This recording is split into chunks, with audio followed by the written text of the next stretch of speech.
Agosto, capítulo 8. Ilídio, o banqueiro do bicho agredido pelo comissário Matos, era um homem orgulhoso.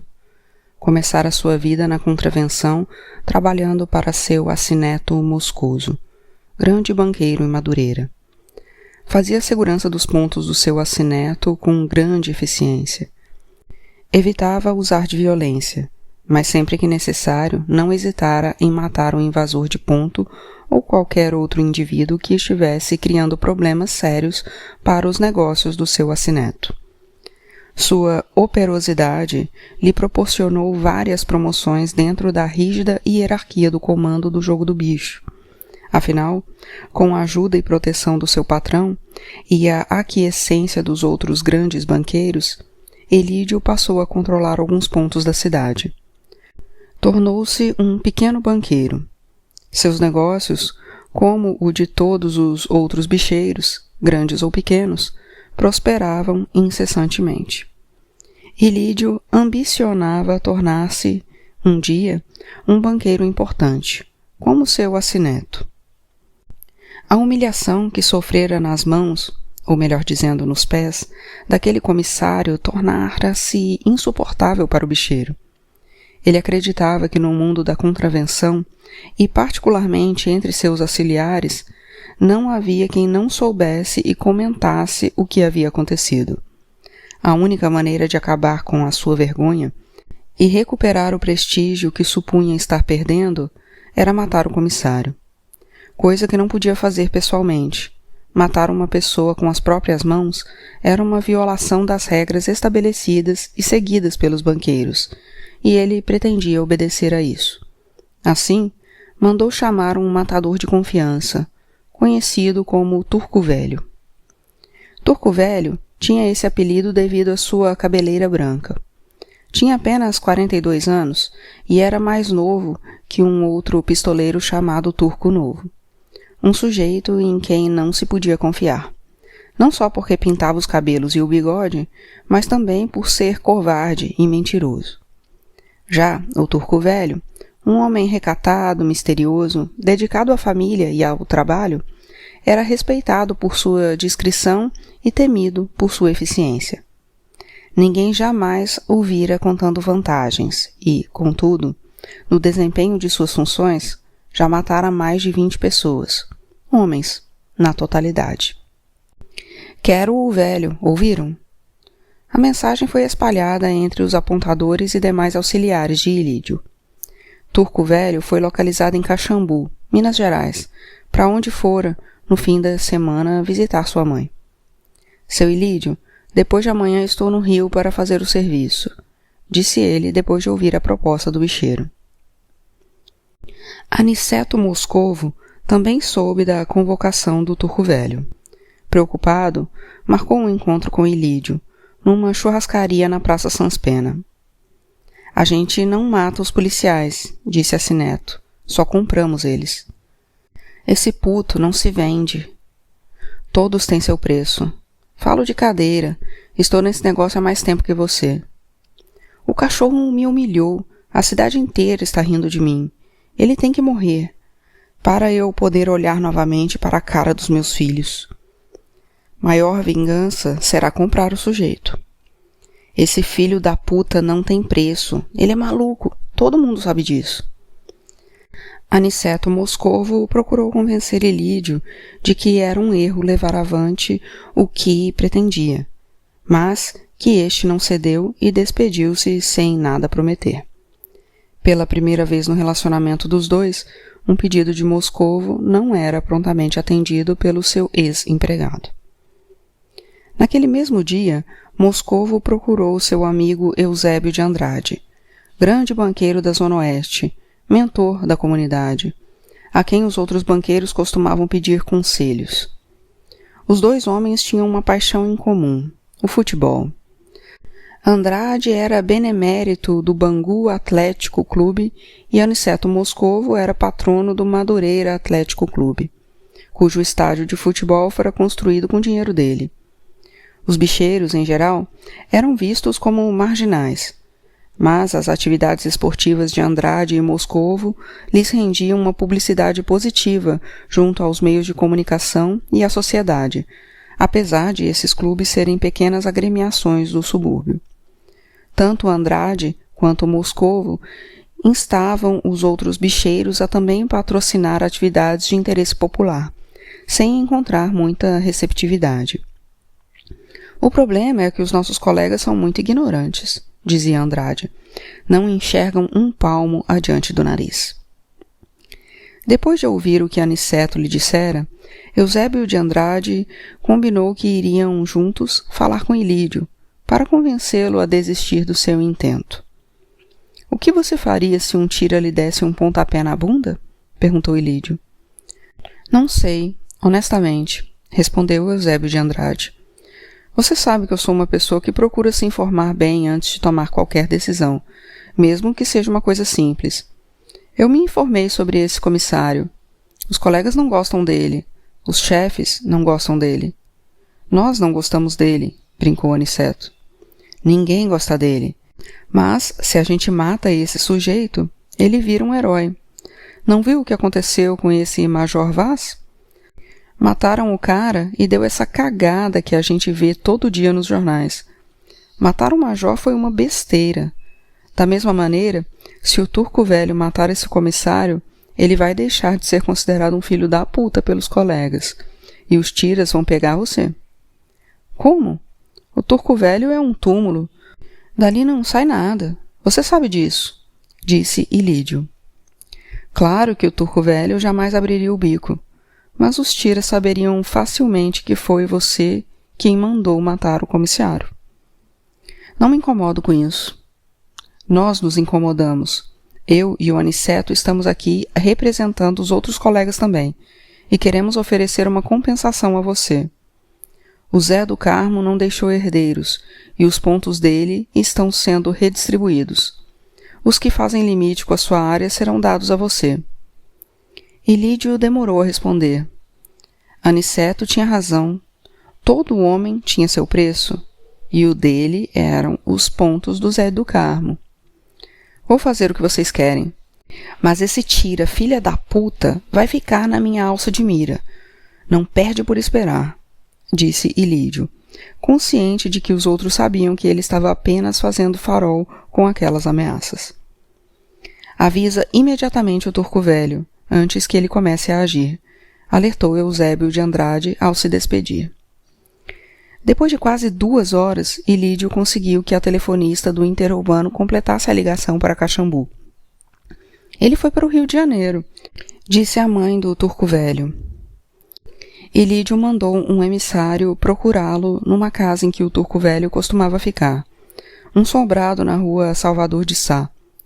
O emissário voltou dizendo que turco velho não aparecia lá há algum tempo.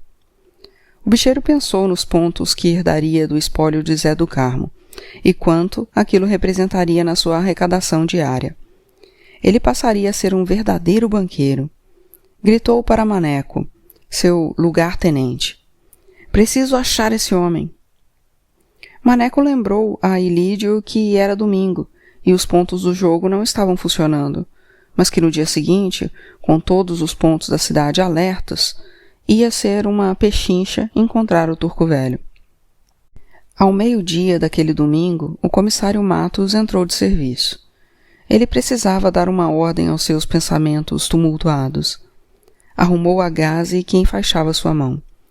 Pensou na visita de Alice, na foto do tenente Gregório com o anel. Alice e Gregório eram sempre associados em suas cogitações. Aquelas duas coisas tinham uma ligação. Leu a nota sobre a sua mesa, da chefatura de polícia, assinada pelo general Ancora.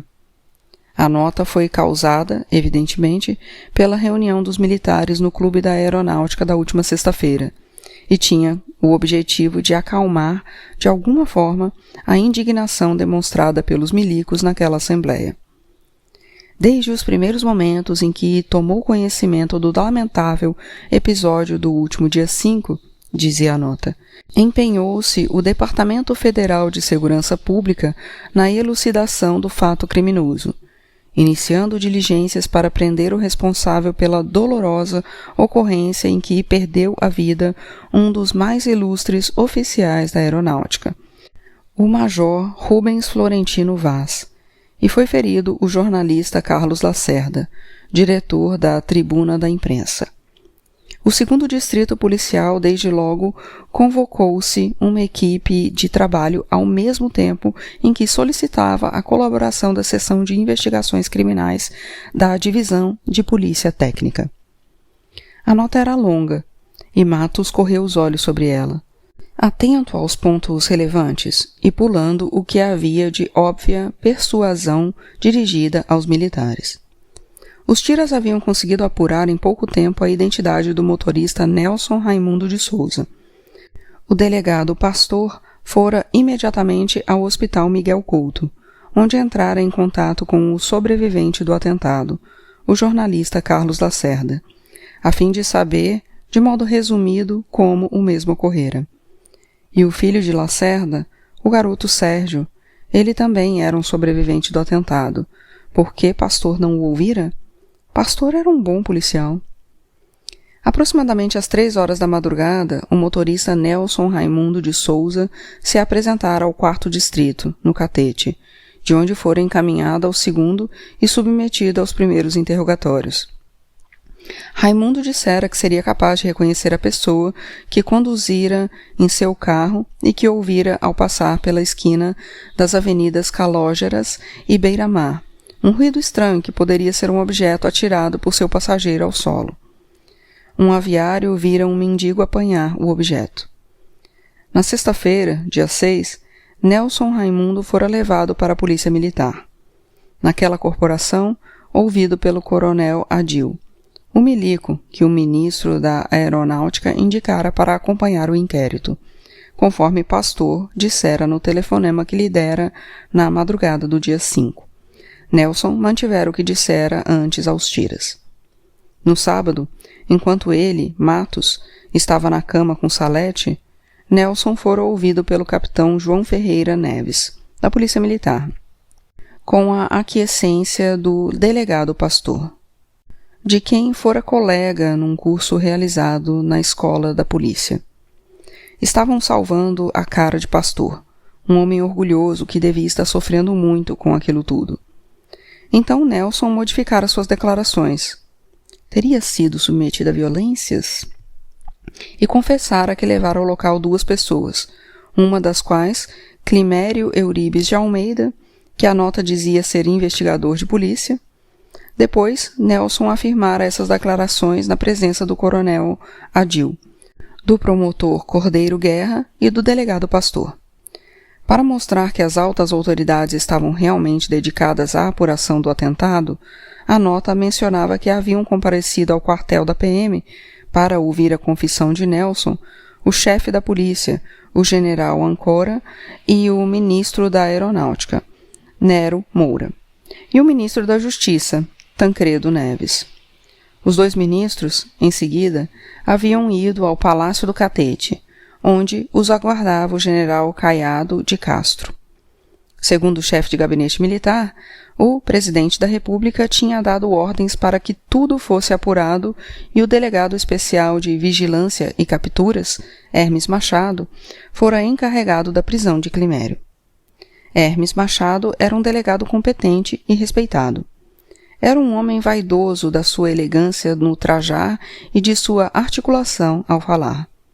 Um dia, Matos, no seu afã de entender por que as pessoas, inclusive ele, trabalhavam na polícia, perguntara a Hermes quais as suas razões.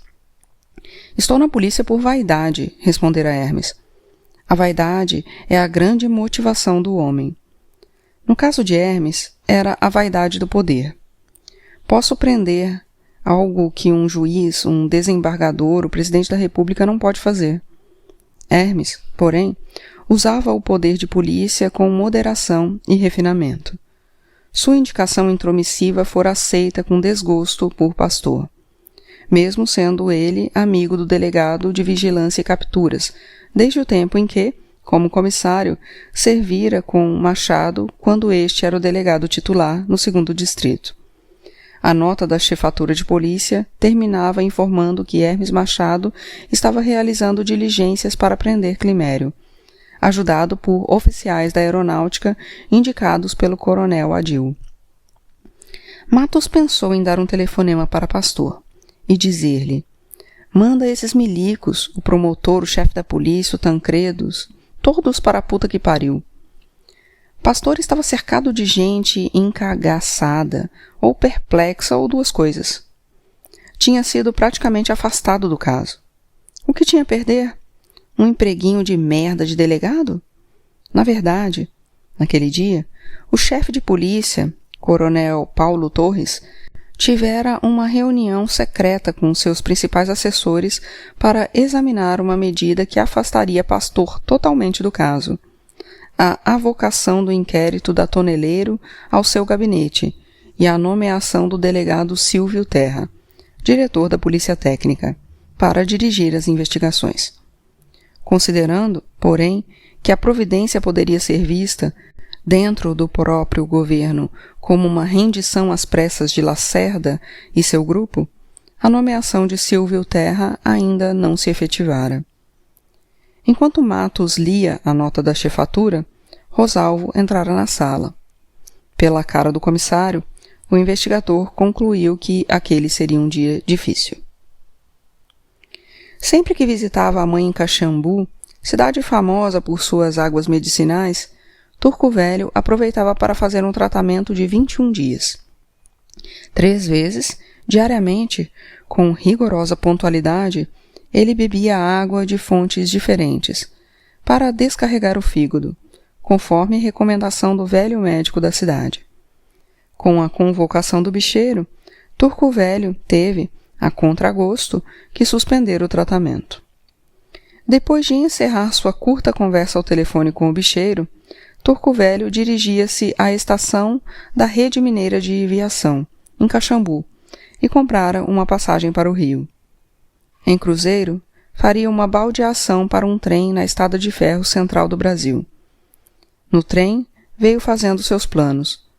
Normalmente ele gostava de contemplar a paisagem, principalmente durante a descida da serra. Mas, pensando na proposta de Ilídio, naquele dia não olhou para a janela, as árvores e montanhas e vales e rios, cuja visão lhe dava tanto prazer. Quero afastar um tira do meu caminho, dissera o bicheiro. Não tem problema, respondera Turco Velho. Não será o primeiro. Mas é um comissário tinhoso. Não tem problema. Turco Velho repetira. Agora, no trem, ele procurava se lembrar se algum comissário já fora liquidado em circunstâncias semelhantes. Lembrava-se de um comissário assassinado e da confusão que ocorrera. Mas o tira fora morto pelo amante da mulher, apenas um caso passional. A coisa tinha que ser feita com muito cuidado. Turco Velho preferia trabalhar sozinho. Antes de começar a agir, gostava de se concentrar, solitariamente. Ao chegar ao Rio, em vez de ir para sua casa, procurou alugar um quarto num lugar distante dos bairros que costumava frequentar. Evitou, portanto, Santo Cristo, Saúde e Estácio. Encontrou um quarto na Rua das Marrecas, no centro da cidade, na casa de uma velha cafetina aposentada. Seu problema imediato era descobrir o endereço da residência do comissário. A arma que usaria já estava escolhida. Uma pistola belga FN 7.65, que Turco Velho guardava zelosamente, nunca a tendo usado antes. Ia tirar o selo da pistola matando um sujeito importante. Aquela FN merecia isso. Algum problema? Perguntou Rosalvo. Você soltou aquele sujeito preso para averiguações? Logo que o senhor mandou. O Dr. Pado havia pedido o boletim dele à central. Não interessa. Alguma notícia do José Silva? O garoto ser viciado pelo Lomagno e os outros no colégio? Acho que estou perto. O gerente de uma padaria na Rua Santa Clara disse que se lembrava dos moradores da casa na Avenida Atlântida. Ele entregava pão lá. Adiante. Gastei sola de sapato para encontrar esse padeiro. Adiante. Depois lhe dou uma medalhinha de bons serviços. Os padeiros de Copacabana não entregam mais pão na casa das pessoas. Ele não sabe onde estão agora os moradores da casa da Avenida Atlântica. Mas uma mulher que morava na casa aparece às vezes na padaria, para fazer compras. É uma questão de tempo, apenas, achar o José Silva. Tempo, para nós, não é apenas. Fica na padaria o dia inteiro, a semana toda, até achar a mulher. Sim, senhor. Depois que Rosalvo saiu, Matos procurou no bloco o telefone do senador Vitor Freitas, que o assessor Clemente lhe dera quando visitara o Senado. Quem quer falar com ele? O comissário de polícia, Matos. Esperou. Comissário? Aqui é o assessor Clemente. Estive com o senhor no Senado, lembra? Sim. O senador não pode atendê-lo. Eu gostaria que ele marcasse uma hora, da sua conveniência, para me receber. Vivemos um momento político muito conturbado, como o senhor não ignora, e o senador está ocupado, muito ocupado, com assuntos da maior relevância. Não creio que ele consiga tempo para recebê-lo. Ele terá que falar comigo cedo ou tarde, e é melhor falar logo. O senhor está me ameaçando? Entenda como quiser. Estou entendendo como uma ameaça. Não se esqueça, comissário, que não estamos mais numa ditadura. Um esbirro da polícia não pode mais ameaçar um senador da República protegido por imunidades constitucionais sem sofrer as graves consequências dessa ação criminosa e atrabiliária. Seus superiores saberão do que está se passando e tomarão. Matos cortou a ligação. Procurou nos bolsos uma pastilha de Pepsamar. Bilis negra, hipercloridria, nervos em frangalhos. O telefone da sua mesa tocou. O comissário Matos, por favor? É ele. Eu gostaria de dar uma queixa. A que horas posso fazer isso? A polícia não fecha, cavalheiro. A hora que o senhor quiser. Meu plantão vai até amanhã ao meio-dia. Às 7 da noite, Rosalvo voltou ao distrito com a informação de que localizara José Silva. Avenida Rainha Elizabeth 60. Quer que eu vá lá conversar com ele? Deixa que eu faço isso. Telefone para você, Rosalvo, disse o guarda entrando na sala do comissário. Na vigilância. Na sala de vigilância, Rosalvo pegou o telefone. Alô? É o Teodoro. Trabalhamos juntos na Roubos e Furtos. Lembra de mim? Eu não esqueço nada, Teodoro. Ainda mais... Não diga meu nome, porra!